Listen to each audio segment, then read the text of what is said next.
There seems to be a lot of sugar within foods that we eat. Can you talk about the Ayurvedic perspective on this? Yes, Peter, and it's wonderful to introduce that holistic perspective of the 6 tastes, because Ayurveda goes in great detail into each taste and its particular effects, and then emphasizes the need to have all tastes, and especially to have all tastes, if possible, in every meal. And the old texts will say that if you have 6 tastes in every meal, you will never be ill. And if you have 5 tastes in every meal, you will occasionally be ill. And if you have 4 tastes or less, then you will have health problems.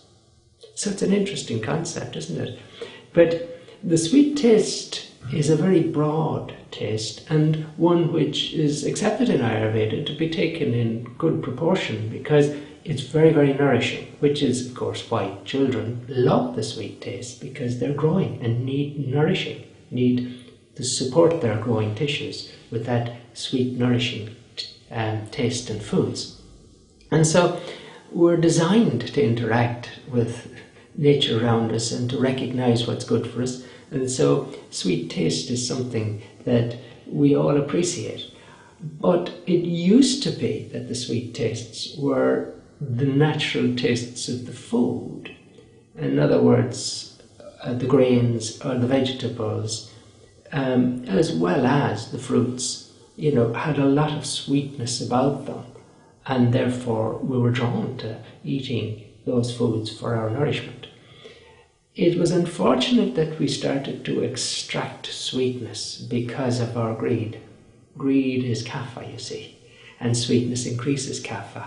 And the more out of balance you go, the more you want what is wrong for you, and then you're into big kapha problems of obesity and mucousy, catarrh, coughs, colds, and health problems.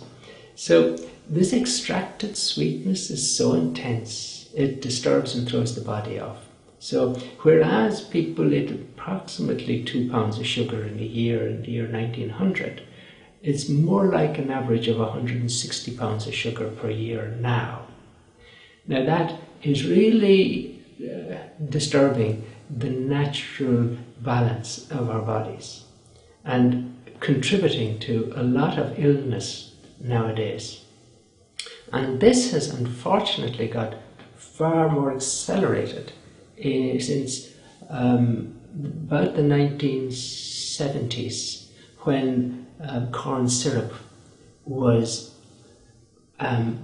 propulsed onto the international scene, because it was a very cheap, easily produced source of sugar.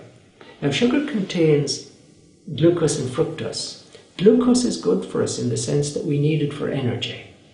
Fructose is incredibly bad for us, virtually, you could say, a slow poison, because the fructose is transformed in the liver again and again, and the first thing it does is it cuts off your feeling of satiation. The hormone that tells you, I've had enough to eat, is negated by this fructose. So we don't know we've had enough to eat, we want more. And this is used very cynically by industry. You think of Coca-Colas, which used to be in small cans and then came in big ones and now come in giant containers. And fructose is deliberately there, as is a few other things, to make you thirsty, like a diuretic, caffeine, and to stimulate you and give you a sugar rush so that you then have a sugar collapse and need more of the same. It's unfortunate the way we're being manipulated by industry, and good to appreciate that fact, so you choose your unprocessed foods. Because this corn syrup is now in every processed food almost. You see it, it's just everywhere. And this corn syrup has very high fructose, and therefore not only are you not recognizing you've had enough to eat, which is tending you towards obesity in the first place, it's that this fructose is subsequently transformed in the liver to give chemicals that make you resistant to insulin. So your cells now cannot use your insulin, So this tends you towards diabetes and high sugar levels. And so we've increasing incidences of obesity and diabetes. And if that weren't enough, people worry about fats in their diet. It's not the fats so much as the sugar, because fructose is transformed into a low density lipoprotein, it's called, the bad fats. Now, these high density lipoproteins are fats that are good for us, you know, the omega-3s and the flaxseed oil. They're good because we need oils to power our enzymes and to our hormones and to create our tissues. But the bad fats, the ones that do us harm, are low density lipoproteins. And there are two types. There's one which is a big sloppy molecule that doesn't do much harm, and there's one tiny little molecule that will burrow under the lining of the blood vessel and start the process of creating plaque that gives rise to heart attacks and strokes. Fructose is transformed by the liver into this bad fat. So this fructose is contributing also to our heart disease and strokes. And if our health systems have great problems at the moment, and the complaint is that they're underfinanced, they're not necessarily underfinanced, it's that they're wrong to be focused on disease rather than focusing on empowering people to create health. Because if people were really responsible for their health and chose to eliminate fructose alone from their diet, the epidemic of obesity, which is gathering momentum around the world, would be halted in its tracks. Diabetes and heart attacks would diminish, leaving a lot more resources in health systems to cope with other illnesses. So sugars are something that we should really avoid. Have the sweetness of the fruit and the foods. Use dates to sweeten or raisins to sweeten. And insofar as possible, clear that sugar from your diet.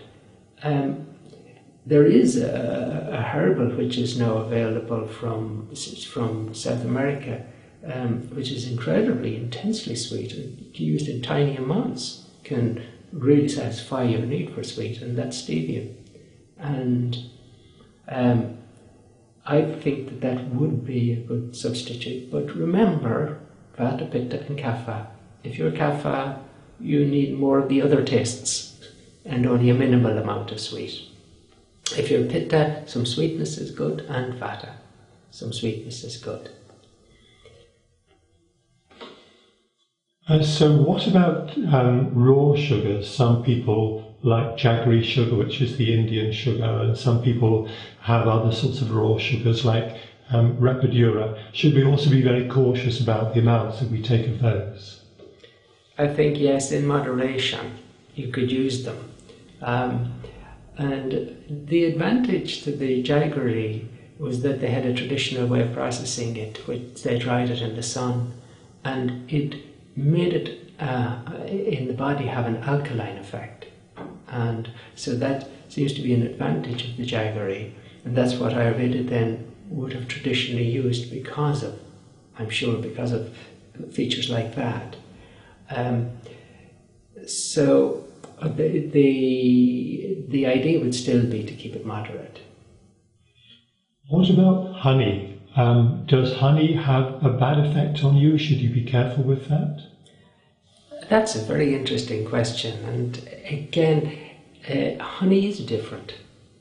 And I was quite interested to read that, you know, whereas you might expect honey to increase the sugars in your blood, on the glycemic index, if honey has been heated, then it does. It rapidly raises blood sugar levels, which unfortunately causes a rapid rise in insulin levels, which then drops your blood sugar, and then you get cravings and feel fatigued.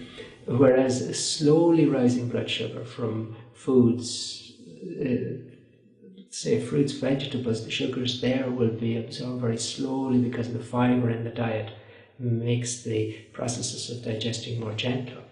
But when it comes to honey, if the honey has not been heated, then there is a very slow rise in blood sugar in the blood. So it points out to Ayurveda's very strong recommendation that honey is never heated. And so honey should be taken like the beekeeper would take his. He would never heat his own because he knows it's not good. He, however, may heat the one he's selling you because it gets it out of the comb quicker. And if ever you read a blend of honeys from different countries, that from an Ayurveda perspective would be better in the bin, because heating is necessary to blend them. And once you heat honey, you destroy it, you destroy the enzymes, but Ayurveda says you create a bad toxin from heated honey.